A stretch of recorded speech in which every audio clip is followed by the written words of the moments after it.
स्वागत है आपका प्योर पॉलिटिक्स में। बहुत सारे लोग अभी भी अचंभित हैं या अचंभा में हैं कि अपने शासनकाल के 9वें साल में लोकसभा चुनाव से ठीक एक साल पहले प्रधानमंत्री यूनिफॉर्म सिविल कोड के जरिए ये मास्टर स्ट्रोक क्यों खेलना चाहते हैं, और क्या सचमुच सरकार यूनिफॉर्म सिविल कोड लाने का इरादा रखती है या फिर सरकार सिर्फ पानी में कंकड़ फेंक कर एक तरह से टेस्ट कर रही है कि देश का माहौल क्या है और क्या यूनिफॉर्म सिविल कोड लाया जा सकता है। तो सरकार की इंटेंशन क्या है, क्या सरकार सचमुच गंभीर है, क्या सरकार का ये 2024 के लोकसभा चुनाव का मास्टर स्ट्रोक है चुनाव जीतने के लिए। तो ये सारी बातें हम प्योर पॉलिटिक्स में बात करेंगे कि सरकार के इरादे क्या हैं, इन इरादों का होगा क्या, इसका इलेक्टोरल पॉलिटिक्स पे क्या असर पड़ेगा और सरकार इस मास्टर स्ट्रोक के जरिए किस तरह की पोलराइजेशन की उम्मीद कर रही है। तो प्योर पॉलिटिक्स में बात यूनिफॉर्म सिविल कोड की।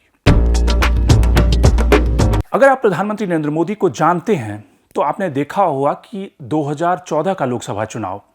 प्रधानमंत्री नरेंद्र मोदी किसी भी लोकसभा चुनाव को एक सेंट्रल नैरेटिव के जरिए चुनाव लड़ते हैं। 2014 के लोकसभा चुनाव को उन्होंने अच्छे दिन आएंगे के नैरेटिव के साथ लड़ा था, यानी कि एस्पिरेशनल जो इंडिया है उसकी उम्मीदों को पूरा करने का चुनाव था 2014 का, जिसमें उन्हें प्रचंड बहुमत मिला। 2019 का जो लोकसभा चुनाव था वो बालाकोट, सर्जिकल स्ट्राइक और उसके बाद गरीबों के मसीहा के रूप में प्रधानमंत्री नरेंद्र मोदी ने उस चुनाव को लड़ा, यानी कि उन्होंने पाकिस्तान को धूल चटा दिया, सर्जिकल स्ट्राइक की, किस तरह से उन्माद उफान पे था। तो ये सारी बातें उस चुनाव की सेंट्रल नैरेटिव था, सेंट्रल नैरेटिव थीम था, जिसके आधार पर लोगों ने प्रधानमंत्री नरेंद्र मोदी को दोबारा चुनाव में जिताया या बहुमत दिया। अब 2024 का यानी कि उनका तीसरा चुनाव, जहां पर वो जनादेश की अपेक्षा कर रहे हैं, लेकिन इस चुनाव में अभी तक कोई सेंट्रल नैरेटिव नहीं है, यानी कि लाभार्थी कार्ड, बेनिफिशियरी कार्ड, ये सब एक तरह से पुराने मुद्दे हो चुके हैं, या फिर आज की ट्रांजैक्शनल पॉलिटिक्स में जनता को वो सब मिल चुका है, यानी कि मकान, गैस सिलेंडर, इसके अलावा आप जो अन्न की योजना है, ये सारे फायदे उन्हें मिल रहा है। जनता कुछ नया चाहती है, जनता सिर्फ अपने डेवलपमेंट यानी कि विकास के एजेंडे पर सिर्फ नया कुछ नहीं चाहती, बल्कि जनता एक तरह से अपने दिमागी खुराक के लिए भी कुछ नया चाहती है। बीजेपी इस बात को समझती है कि जो पुराने जो वादे हैं वो तो काम करेंगे, लेकिन हमें कुछ नया परोसना होगा जनता को इंगेज करने के लिए, जनता और कैडर को उत्साह से, जिसको कहते हैं कि उत्साह से लवरेज होने के लिए, वोटर को पोलिंग बूथ पर जो मतदान केंद्र है वहाँ पर लाने के लिए और अपने कैडर में असीमित उत्साह भरने के लिए ज़रूरी है कि उनमें कोई ऐसे इमोशनल मुद्दा हो जिसका कि जनता, कैडर और जो वोटर हैं, इन तीनों को मतदान केंद्र तक लाने के लिए वो सिनर्जी, वो एनर्जी का काम करे, उन्हें मतदान केंद्र तक लाए। अब सरकार के पास सरकार की जो योजनाएं हैं, उसके अलावा सरकार आने वाले दिनों में और भी कुछ गेम चेंजर स्कीम ला सकती है, लेकिन सरकार को एक, या पार्टी को कम से कम एक इमोशनल मुद्दे की दरकार है। और उसमें आपने देखा होगा कि प्रधानमंत्री नरेंद्र मोदी का जो पहला टेन्योर था उसमें प्रधानमंत्री नरेंद्र मोदी ने कोई बहुत ज़्यादा रिस्क नहीं लिया, यानी कि जो बीजेपी के मैनिफेस्टो, जो कार्टर या फिर आरएसएस की लॉन्ग पेंडिंग डिमांड रही है, उसको लेकर उन्होंने कोई बहुत ज़्यादा रिस्क नहीं लिया। लेकिन जैसे ही वो दूसरी बार सत्ता में आए तो प्रधानमंत्री नरेंद्र मोदी ने वो सारे, यानी कि बीजेपी के मैनिफेस्टो में जो 3 मुद्दे हैं जो अस्थायी रूप से हैं, राम मंदिर का मुद्दा या फिर धारा 370 का मुद्दा और यूनिफॉर्म सिविल कोड का मुद्दा, तो 2 मुद्दे एक तरह से उसको पूरा कर लिया गया। राम मंदिर के ऊपर सुप्रीम कोर्ट का डिसीजन आ गया, राम मंदिर बनने वाला है, धारा 370 जम्मू कश्मीर में खत्म हो गया। और जो तीसरा मुद्दा जो परमानेंट एक तरह से बीजेपी के मैनिफेस्टो में है, तो वो उसको उस दिशा में कार्रवाई करने की या उसे पूरा करने की दिशा में बीजेपी को लगता है कि अगर प्रधानमंत्री Narendra Modi uniform civil code भी लागू कर दें तो कहीं ना कहीं एक ऐसा प्रधानमंत्री, जो अपने कैडर से निकला हुआ प्रधानमंत्री, जो कि तमाम जो कैडर की जो कमिटमेंट थी, जो प्रॉमिस था, जो हिंदुत्ववादी समर्थकों का जो प्रॉमिस था, उसको प्रधानमंत्री ने पूरा कर दिया। तीनों मुद्दों को, तीनों वादों को उन्होंने पूरा कर दिया। तो इससे बेहतर समय नहीं हो सकता और इससे बेहतर जो उनके पास मैंडेट है उसमें सबसे ये अच्छा मौका है कि प्रधानमंत्री यूनिफॉर्म सिविल कोड के जरिए जो कैडर है, जो आरएसएस है, जो हिंदुत्ववादी संगठन है और जिसके जरिए जिस एनर्जी जहां से वो ड्राइव करते हैं इतने बड़े मैंडेट के लिए, उनकी जो आकांक्षाएं हैं उसको पूरा करें। लेकिन कहानी इतनी सिंपल नहीं है। कहानी आप देखें कि प्रधानमंत्री के ऐसे समय में, क्योंकि प्रधानमंत्री इस बात को जानते हैं कि पिछली बार जब एनआरसी और सीएए को लागू करने की कोशिश की गई थी तो उनका कितना विरोध हुआ था, और एक ऐसे समय में जब प्रधानमंत्री पसमानदा मुसलमान की बात करते हैं, जब वो ट्रिपल तलाक की बात करते हैं, जहां पर वो मुस्लिम समुदाय के बीच में जन समर्थन हासिल करना चाहते हैं, क्योंकि बीजेपी को ये लगता है कि उनका जो बेस्ट परफॉर्मेंस है, यानी कि वोट शेयर के मामले में अगर देखें तो वो बेस्ट परफॉर्मेंस बेस्ट जो हिंदी हार्टलैंड के स्टेट हैं वहां पर हासिल कर चुके हैं। उससे ज्यादा जाने की उम्मीद नहीं है, क्योंकि मैक्सिमम सीटों पर वो हिंदी हार्टलैंड के स्टेट में हैं।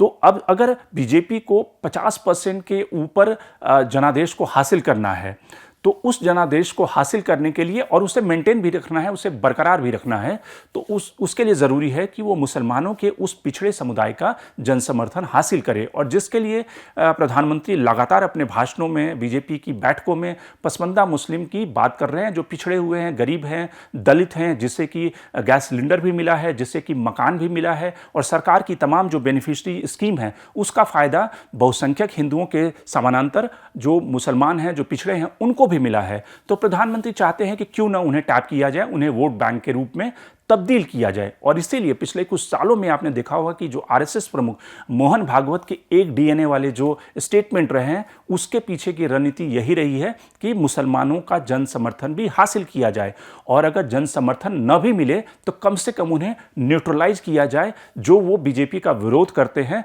उस विरोध को न्यूट्रलाइज किया जाए। अब अगर यूसीसी की बात करें कि क्या ये लागू करना इतना आसान है, वैसे तो ये बहुत मुश्किल है, क्योंकि अगर आप देखें कि संविधान सभा की डिबेट से लेकर सुप्रीम कोर्ट के रिमार्क्स को देखें तो इतने सालों में इसे लागू करना किसी भी सरकार की हिम्मत नहीं पड़ी, क्योंकि कई सारी सरकारों को ये लगता रहा कि ये एक तरह से वैसा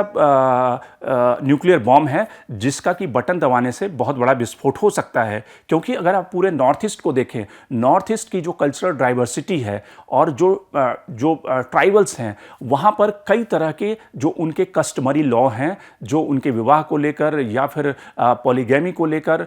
जो उनके जो कस्टमरी लॉ हैं वो बिल्कुल डिफरेंट हैं, और उसमें छेड़छाड़ करने का मतलब कि एक तरह से न केवल जो बीजेपी का अपना ट्रेडिशनल वोट बैंक है कि यानी जो ट्राइबल्स हैं उनका विरोध हो सकता है, कई सारे राज्यों में उसका आदिवासी संगठन विरोध कर सकते हैं, और नॉर्थ ईस्ट में कई राज्यों की विधानसभा और वहां पर जो सामाजिक समूह हैं उनके विरोध के स्वर आने शुरू हो गए हैं। नागालैंड से लेकर आप देखें कि मिजोरम में कई सारे संगठनों ने इसका विरोध किया है कि यूसीसी को लागू नहीं करना चाहिए। वैसे ही अगर आप देखें सिख समुदाय की तरफ से भी जो पंजाब की पॉलिटिक्स को डोमिनेट करती है और एक बड़ा डायस्पोरा है, जिस डायस्पोरा ने और जिस सिख कम्युनिटी ने आप कहें कि जो फार्म लॉ पारित किए गए थे उनको वापस सरकार को विड्रॉ करने पर मजबूर कर दिया, वहाँ भी विरोध है कि यूनिफॉर्म सिविल कोड लागू नहीं होना चाहिए। इसके अलावा जो मुस्लिम समुदाय है उसमें तो जगजाहिर विरोध है कि मुस्लिम समुदाय का जो एक तबका है वो नहीं चाहता है कि उनकी जो शरीयत की लॉ हैं, जो शरीयत से कानून चलते हैं, उसमें छेड़छाड़ किया जाए, और ढेर सारे मुस्लिम पर्सनल लॉ बोर्ड से लेकर तमाम ऐसे संगठनों ने विरोध किया है। तो फिर सरकार ये सारे विरोध के तत्व यानी कि विरोध की आवाज़ें जानने के बाद भी सरकार इसे लागू क्यों करना चाहती है? तो जाहिर सी बात है उसके पीछे वोट बैंक की पॉलिटिक्स है, और दूसरा सरकार को ये लगता है कि मुसलमान जो समुदाय है उसमें जो एक तबका जो उपेक्षित है, पीड़ित है, उसको मुख्य धारा में लाने में ये यूनिफॉर्म सिविल कोड मदद करेगा। जैसे कि ट्रिपल तलाक को ख़त्म किया गया, तो वैसे ही अगर यूनिफॉर्म सिविल कोड लाया जाए तो वो जो पीड़ित तबका है, जो उपेक्षित तबका है, जो पसमानदा समाज है, वो मुख्य धारा की पॉलिटिक्स में आ सकता है। लेकिन इससे पहले हम इसके जो यूनिफॉर्म सिविल कोड को लेकर जो कॉन्स्टिट्यूएंट असेंबली में जो डिबेट्स हुए हैं और जो सुप्रीम कोर्ट में इस पे बार बार बातें कही गई है, उसको भी आपके सामने लाना चाहते हैं। अब सवाल ये है कि बहुत सारे यूनिफॉर्म सिविल कोड को लेकर दो तरह के आर्गूमेंट इस समय चल रहे हैं। पहला आर्गूमेंट ये कहता है कि इसको लाने से बवंडर मच जाएगा, क्योंकि आप न केवल जो आदिवासी समाज है, मुस्लिम समाज है, उनके जो अपने पर्सनल लॉ हैं उसमें छेड़छाड़ कर रहे हैं, उनकी धार्मिक आस्थाओं पर चोट कर रहे हैं, उनके जो कस्टमरी लॉ हैं उस पर चोट कर रहे हैं, बल्कि दूसरा जो आर्गुमेंट है वो ये कहता है कि चूंकि आप इसको संविधान में, कॉन्स्टिट्यूशन में ये कहा गया है कि इस दिशा में हमें आगे बढ़ना चाहिए। सुप्रीम कोर्ट बार बार कहता रहा है कि यूनिफॉर्म सिविल कोड की ज़रूरत है, तो एक ऐसे समय में जब पूरे देश भर में एक क्रिमिनल लॉ हो सकते हैं, तो एक लॉ जो आपके एडॉप्शन है, जो आपके इनहेरिटेंस है, उसको एक कानून की धारा में क्यों नहीं लागू किया जा सकता। अब अगर देखें कि कॉन्स्टिट्यूएंट असेंबली के जो डिबेट को देखें कि 23 नवंबर 1948 को ये जो डिबेट जब शुरू हुई, तो उसमें कई सारे जो मुस्लिम मेंबर थे कॉन्स्टिट्यूएंट असेंबली के, उन सब ने एक तरह से उनका विरोध किया, चाहे वो मोहम्मद इस्माइल हो, नजरुद्दीन अहमद हो। इन सब ने कहा कि ये अगर इनके कम्युनिटी राइट्स को लिया गया, चूँकि कम्युनिटी जो राइट्स हैं मुसलमानों के वो फंडामेंटल राइट्स हैं, इसको लेने से स्थिति विस्फोटक हो सकती है। वहीं नजरुद्दीन अहमद ने कहा कि इससे सिर्फ इनकन्वीनियंस मुसलमानों को नहीं होगा, जो बाकी कम्युनिटी हैं उनमें भी विरोध है। लेकिन वी आर अम्बेडकर जो ड्राफ्टिंग समिति के अध्यक्ष थे, उनका ये मानना था कि इसे लागू किया जाना चाहिए, और उन्होंने ये तर्क दिया कि जो मुस्लिम तबका है जिसमें कि बॉम्बे और उस रीजन में, वो भी हिंदुओं के जो लॉ हैं उसको मानते रहे हैं, और 1937 से पहले नॉर्थ वेस्ट फ्रंटियर के जो मुसलमान थे वो हिंदू लॉ को मानते रहे हैं। तो इसलिए इस दिशा में प्रयास करना चाहिए। इस समय ज़रूरी नहीं है कि हम इसे इन्फोर्स करें, लेकिन इस दिशा में भारत के जो संविधान निर्माताओं की जो इच्छा है उसको भारत की संसद और आगे के जो कार्याधिकारी हों, प्रधानमंत्री हों, पार्लियामेंट हो, उस दिशा में कानून बनाने की दिशा में काम करे। उसी तरह से आप देखें कि सुप्रीम कोर्ट ने शाहबानो केस, तो मशहूर केस है जिसमें कि शाहबानो केस में किस तरह से एलुमनी को लेकर सुप्रीम कोर्ट ने ये रूलिंग दी और बाद में उस कानून को पलट दिया गया। वहाँ से डिबेट की शुरुआत हुई कि मुसलमान हैं और जो मुस्लिम महिलाएं हैं उनकी जो इनहेरिटेंस और एलुमनी का जो राइट्स हैं उसमें एक पैरिटी होना चाहिए। और उसके बाद सुप्रीम कोर्ट ने अलग अलग मौके पर यूनिफॉर्म सिविल कोड की वकालत की। सरकार बीजेपी, अगर वाजपेयी सरकार को देखें तो वाजपेयी सरकार ने अपने, जब कोलिशन की सरकार थी उस समय भी और उसके बाद भी 2009 में, 2004 में, 2014 में अपने मैनिफेस्टो में यूनिफॉर्म सिविल कोड की वकालत की, लेकिन सरकार ने इस मसले को छेड़ना उचित नहीं समझा। सरकार यानी कि नरेंद्र मोदी सत्ता में आने के बाद भी पहली बार जब 2016 में लॉ मिनिस्ट्री ने इसको लॉ कमीशन को रेफर किया इस पे एक फीडबैक लेने के लिए, तो लॉ कमीशन ने भी अपनी जो रिपोर्ट तैयार की उसमें इन्होंने, जो लॉ कमीशन ने बात कही उसमें उन्होंने ये बात कही कि जो इंडिया की डाइवर्सिटी है, जो विविधता है, उसमें अगर छेड़छाड़ करने की कोशिश हुई तो हमारी जो टेरिटोरियल इंटीग्रिटी है उस पर असर पड़ सकता है। हालांकि उसमें कुछ अंशों में उन्होंने वकालत भी की, लेकिन बाय एंड लार्ज उन्होंने कहा कि जो हमारी टेरिटोरियल इंटीग्रिटी है, हम डाइवर्सिटी को छेड़ेंगे तो उसका नुकसान उठाना पड़ेगा। लेकिन 3 साल तक लॉ कमीशन सोता रहा और सरकार ने अभी फिर से लॉ कमीशन को ये कहा कि आप इस पर फीडबैक लें और अपनी रिपोर्ट जारी करें। इससे पहले बीजेपी की अलग अलग राज्य सरकारों ने, चाहे उत्तराखंड की सरकार हो, गुजरात की सरकार हो, इन सब ने यूनिफॉर्म सिविल कोड लागू करने की बात कही। उत्तराखंड की सरकार ने तो कमेटी बना दी है, कमेटी बहुत ही आगे के स्टेज में है अपनी रिपोर्ट देने के लिए, और इस रिपोर्ट के आधार पर उत्तराखंड सरकार कह रही है कि वो इसे लागू करेगी और वो एक मॉडल एक्ट होगा जिसको कि केंद्र सरकार बाकी आगे के समय में अडॉप्ट कर सकती है। अब सवाल इस समय यह है कि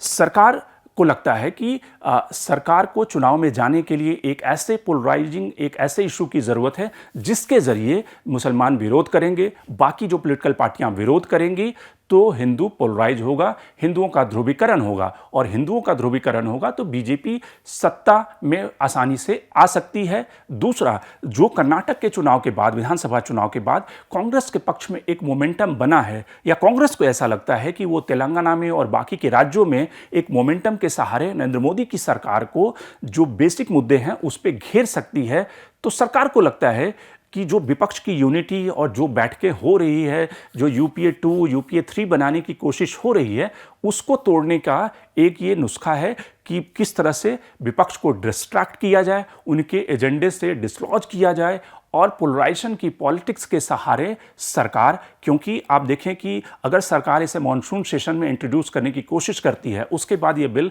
पार्लियामेंट की स्टैंडिंग कमेटी में जाएगा, 2-3 महीने उसमें निकलेंगे, और उसके बाद जब सरकार इसे विंटर सेशन में दिसंबर के महीने में पारित कराने की कोशिश करेगी, तो उस समय लोकसभा चुनाव के 3 महीने बचेंगे और जनवरी में राम मंदिर का उद्घाटन होना है। तो यानी कि 2 ऐसे बड़े जो मुद्दे हैं जिसके जरिए बीजेपी हिंदू वोटों का ध्रुवीकरण कर सकती है, और साथ ही सरकार के जो बेनिफिशियरी कार्ड और बाकी जो डेवलपमेंट के एजेंडे हैं वो उसमें ऐड ऑन करते रहेंगे, और इस तरह से बीजेपी 2024 का चुनाव आसानी से जीत सकती है। तो सरकार की असली जो इंटेंशन ये है, लेकिन सवाल ये है कि जिस तरह से सीए एनआरसी का विरोध हुआ था, वैसे में ये इतना आसान नहीं है, क्योंकि इसमें अलग अलग लॉ हैं, उसके लिए सरकार को अलग अलग लॉ लाने पड़ेंगे। इसके अलावा जो डिफरेंट कम्युनिटी है उसमें कंसेंसस बनाना पड़ेगा, और पानी में कंकड़ फेंकने के अलावा ये भी देखना पड़ेगा कि मुसलमानों का और जो बाकी समुदाय है उनका विरोध कितना होता है। अगर बाकी समुदाय भी सड़कों पर उतर आए तो सरकार को एक जो बनी बिठाई बिसात है वो कहीं बिगड़ने का खतरा भी सरकार को दिख सकता है, और सरकार को अपने हाथ अपने पैर पीछे खींचने पड़ सकते हैं। Shankar Animesh, the print. लेकिन आप हमारे YouTube चैनल को सब्सक्राइब करना ना भूलें, अपने कमेंट्स रिएक्शन लगातार हमें भेजते रहें।